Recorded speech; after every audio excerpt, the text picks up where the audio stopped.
बढ़ते आगे और प्रदेश में अब अपराधियों का डिजिटल डेटाबेस तैयार किया जा रहा है। केंद्र की योजना के तहत की जा रही इस तैयारी का काम सितंबर से ही शुरू हो चुका है और कहा जा रहा है कि ये डेटा तैयार होने के बाद महज 90 सेकंड में किसी भी अपराधी का आपराधिक रिकॉर्ड पता चल जाएगा।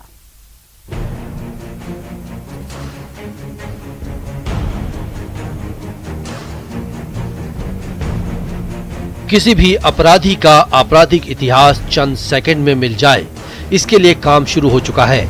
अपराधियों का डिजिटल डेटाबेस बनाने के लिए स्टेट क्राइम रिकॉर्ड ब्यूरो की तरफ से चुनिंदा डीसीपी ऑफिस और फिर थानों को डिजिटल स्कैनर मशीनें और तकनीकी उपकरण उपलब्ध करवाए जा रहे हैं, जिसके जरिए पुलिस थानों में गिरफ्तार बदमाशों के फिंगरप्रिंट, उनकी फोटो और अन्य आपराधिक जानकारियों को स्कैनर के जरिए डिजिटल रूप से सेव कर डेटाबेस तैयार किया जा रहा है। अपराधियों के डेटाबेस में हर अपराधी का फिंगरप्रिंट, हथेली के स्कैन से लेकर उसकी क्राइम फाइल भी बनाई जा रही है, जिससे ये पता चल सके कि उसका इतिहास कैसा है।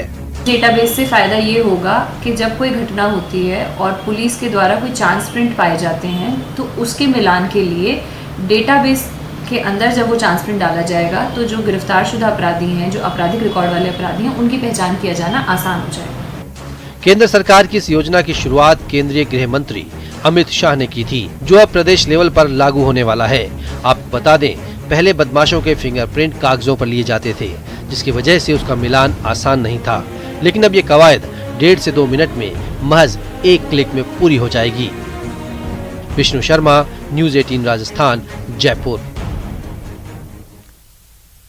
आपने कहावत तो सुनी होगी कि दूध का जला छाछ भी फूक फूक कर पीता है। ये बात इसलिए क्योंकि 2 साल पहले पायलट की बगावत के बहाने सत्ता साधने में नाकामी का स्वाद चखने वाली बीजेपी इस बार तोल मोल के बोल रही है।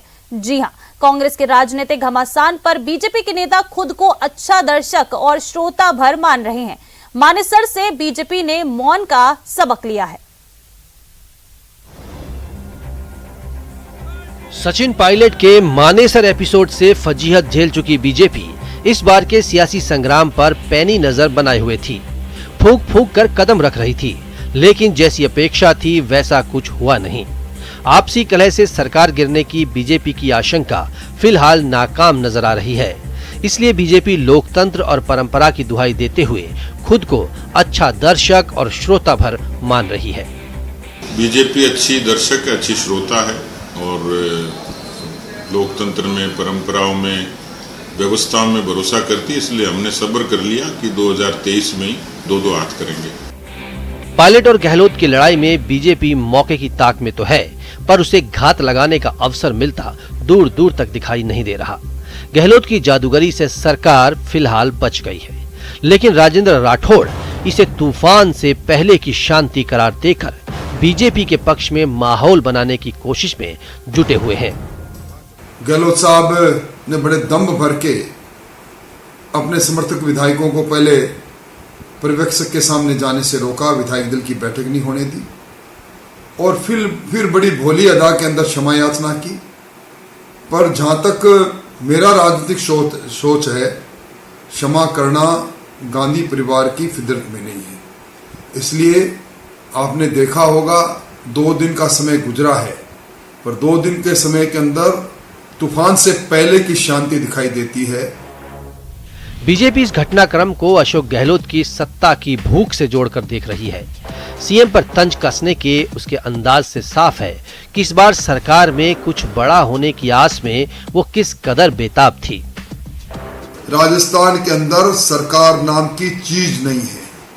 पिछले 1 पखवाड़े से पूरा सचिवालय सूना पड़ा है।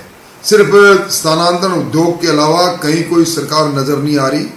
कानून व्यवस्था जर्जर से जर्जरतम हो रही है। देखिए, इस्तीफे दे दिए, लेकिन इसमें भी बड़ा विरोधाभास है। इस्तीफे दे दिए, इस्तीफे स्वीकार करने चाहिए, क्योंकि उनकी कोई मंशा रही होगी, अच्छी या भली बुरी, राजनीतिक या जो भी, व्यक्तिगत तौर पर, लेकिन ये मंशा तो थी। लेकिन ताज्जुब की बात है कि कांग्रेस के मंत्री दफ्तर भी एंटरटेन कर रहे हैं, बंगलों में भी काबिज हैं, सुरक्षा भी है, गाड़ी भी सरकार की तोड़ रहे हैं। इस बार पार्टी के प्रदेश नेतृत्व के साथ राष्ट्रीय नेतृत्व भी सियासी घटनाक्रम पर सिर्फ पैनी निगाह भर रख रही है। शायद बीजेपी को यकीन है कि गहलोत सरकार को गिरने नहीं देंगे, मगर फिर भी सियासत में कब कैसे किसे खेलने का मौका मिल जाए कुछ कहा नहीं जा सकता। इसलिए बीजेपी हद से ज्यादा चौकन्नी है। 2 साल पहले जब सूबे में सियासी संकट आया तब बीजेपी दावे कर रही थी कि अशोक गहलोत की सरकार किसी भी सूरत में बचने वाली नहीं है, मगर विश्वास प्रस्ताव के दौरान ही बीजेपी की एकजुटता तार-तार होती दिखाई दी। अशोक गहलोत सरकार बचा ले गए, मगर इस दरमियान बीजेपी के कुछ विधायक सदन छोड़कर चले गए, जिसके बाद बीजेपी संभल कर इस मर्तबा कदम रख रही है और उसने इस बार के सियासी घटनाक्रम में कोई दिलचस्पी नहीं दिखाई। उसे एहसास है कि इस बार छोटी सी भी चूक हुई तो फिर 2023 में उसे जनता को जवाब देने में पसीने आ जाएंगे।